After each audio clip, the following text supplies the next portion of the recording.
सभी विद्यार्थियों का हिंदी की कक्षा में स्वागत है। आज हम जिस पाठ को पढ़ेंगे वह है कक्षा 7वीं की कविता कर्मवीर पाठ 20। सबसे पहले हम यह जानने की कोशिश करेंगे कि यह कविता किसने लिखी है। तो यह कविता श्री रामधारी सिंह दिनकर जी ने लिखी है, जिनका जन्म बिहार के बेगूसराय में हुआ था 1908 में और इनकी मृत्यु हुई थी तमिलनाडु में, मद्रास में, मद्रास जिला तमिलनाडु में। और इन्हें कई पुरस्कारों से सम्मानित किया गया था। इन्हें संस्कृत के 4 अध्याय रचना के लिए साहित्य अकादमी पुरस्कार मिला था। पद्म भूषण पुरस्कार से भी इन्हें 1959 में सम्मानित किया गया। इसके बाद 1972 में इन्हें ज्ञानपीठ पुरस्कार से भी सम्मानित किया गया था। भूषण कवि के बाद इन्हें वीर रस का कवि, सर्वश्रेष्ठ वीर रस का कवि माना गया। इनकी रचनाएं वीर रस में होती थी। वीर रस उन्हें कहते हैं बेटा जिसे पढ़ के आप में जोश और उत्साह आ जाए, तो इनकी कविताएं ऐसी होती थी। और इन्हें ज्ञानपीठ पुरस्कार से भी इनकी रचना उर्वशी के लिए पुरस्कृत किया गया।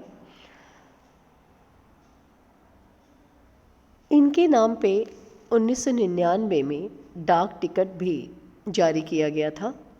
3 बार ये राज्यसभा के सदस्य भी रहे थे। अब इतने परिचय के बाद हम इनकी कविता को समझने की चेष्टा करते हैं। कर्मवीर का अर्थ है जो कर्म में लगा रहे और निरत उद्योग करता रहे, कर्म करता रहे, श्रम करता रहे। ठीक है, अब इनकी कविता के भावार्थ को हम समझते हैं। सच है विपत्ति जब आती है कायर को ही दहलाती है, सूरमा नहीं विचलित होते, क्षण एक नहीं धीरज खोते, विघ्नों को गले लगाते हैं, कांटों में राह बनाते हैं। सचमुच जब मुश्किलें आती हैं, विपत्ति मतलब मुश्किल, तो कायर जो कमज़ोर होते हैं उन्हीं को ही वो डराती हैं। सूरमा अर्थात बहादुर कभी भी उससे नहीं डरते या विचलित नहीं होते। एक भी क्षण वह अपना धीरज नहीं खोते। कौन नहीं खोता? बहादुर। विघ्नों को गले लगाते हैं। बहादुर सभी विघ्नों को हंसते हुए मुस्कुराते हुए गले लगाते हैं, क्योंकि वो उनसे डरते नहीं हैं। वो जानते हैं कि हम इनमें भी रास्ता बना लेंगे। कांटों में राह बनाते हैं। पूरे कांटों अगर रास्ते में बिछी हैं तो बहादुर उसमें रास्ता बना लेंगे, उसको श्रम करके उन कांटों को उखाड़ फेंकेंगे, जबकि जो कमज़ोर हैं वो वहाँ से भाग जाएंगे। मुँह से न कभी उफ कहते हैं। कौन नहीं कहता उफ? जो बहादुर होते हैं वो मुँह से कभी उफ या कोई उलाहना नहीं करते। वो अपने रास्ते से सारी मुश्किलें अपने श्रम से, अपनी कोशिश से हटा देते हैं। संकट का चरण न कहते हैं। संकट के चरणों में नहीं पड़ते। हम किसके चरण में पड़ते हैं? जिससे अपने से बड़ा समझते हैं, लेकिन संकट उनके आगे बड़ा नहीं होता, बहादुरों के आगे, इसलिए उनका चरण नहीं पकड़ते। गहना मतलब पकड़ना। और जो आ पड़ता सब सहते हैं। वो हाय तौबा नहीं करते, उफ नहीं करते, बल्कि उनके ऊपर जो भी पड़ता है उसे वो सहते हैं चुपचाप। उद्योग निरत नित रहते हैं। हमेशा वो उद्योग करते रहते हैं। शूलों का मूल नसाते हैं, बड़ खुद विपत्ति पर छाते हैं। शूलों का मूल नसाते मतलब शूल मतलब कांटे और मूल मतलब जड़। केवल कांटे नहीं तोड़ के फेंकते, बल्कि उनको जड़ सहित नष्ट कर देते। नसाते मतलब नष्ट करते हैं। कांटों को जड़ सहित नष्ट कर देते हैं, ताकि फिर ऐसे कांटे ना रास्ते में जन्म ले सकें। और वो विपत्ति उनके आगे बड़ी नहीं होती, बल्कि वो खुद ही विपत्ति पे बड़े हो जाते हैं, विपत्ति से भी बड़े हो जाते हैं। विपत्ति उनके आगे बौनी लगती है। कौन विघ्न ऐसा जग में टिक सके आदमी के मग में, खमठोक ठेलता है जब नर, पर्वत के जाते पाँव उखड़, मानो जब जोर लगाता है पत्थर पानी बन जाता है। अब आगे कवि कहते हैं, है कौन विघ्न ऐसा जग में, ऐसा जग में कौन सा विघ्न है जो बहादुर इंसान के मग मतलब रास्ते में टिक सकता है, क्योंकि हर विघ्न को बहादुर इंसान अपने रास्ते से हटा देता है।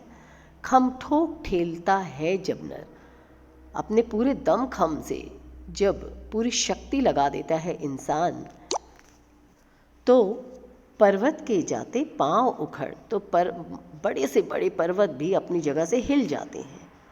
मानव जब जोर लगाता है, पत्थर पानी बन जाता है। जब मनुष्य अपना पूरा जोर लगा देता है और पूरी शक्ति लगा देता है, तो मुश्किल से मुश्किल काम भी आसान हो जाता है। यहाँ पत्थर पानी बन जाता है मतलब मुश्किल काम भी, पत्थर जैसा कठोर भी पानी जैसा तरल हो जाता है, मुश्किल काम भी आसान हो जाता है। गुण बड़े एक से एक प्रखर है छिपे मानवों के भीतर। जब तक हमारे ऊपर मुश्किल नहीं आती ना, हम अपने गुणों को नहीं पहचानते हैं। तो हम सभी मनुष्य में प्रखर मतलब तेज, तीक्ष्ण, हर मनुष्य में कोई ना कोई बहुत ही अच्छा, बहुत ही एक विशेष गुण छुपा हुआ है, तेज गुण छुपा हुआ है, जिससे हम अनभिज्ञ हैं, हम नहीं जानते हैं। जब मुश्किलें पड़ती हैं तभी हमें उन गुणों का पता चलता है।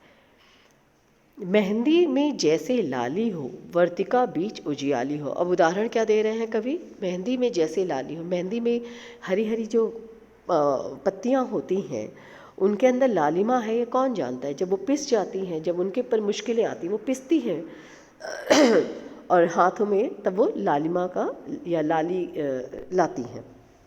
इसी तरह वर्तिका मतलब तीली, सलाई जो होती माचिस की, उसको जब हम जलाते हैं तभी उसमें से रोशनी निकलती है। तो जब वो जलती है तभी तो निकलती है ना। तो जब उसके ऊपर मुश्किल आई तभी वो उसने रोशनी दी। तो आप देखो, तारे रात में कब दिखते हैं?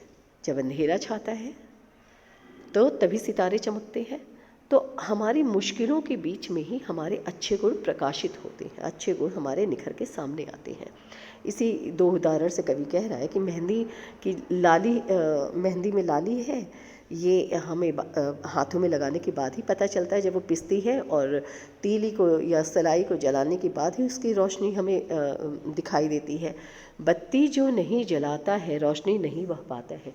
जो बत्ती नहीं जलाता, जो प्रयास ही नहीं करता, उसको रोशनी कहाँ से मिलेगी? जो बत्ती जलाता है रोशनी उसी को मिलती है। धन्यवाद विद्यार्थियों। अगर कुछ नहीं समझ में आया होगा तो मैं इसकी दूसरी वीडियो आपको सेंड करूँगी, और आपको कोई भी प्रॉब्लम है तो ऑनलाइन क्लास में मुझसे पूछ लीजिएगा। धन्यवाद।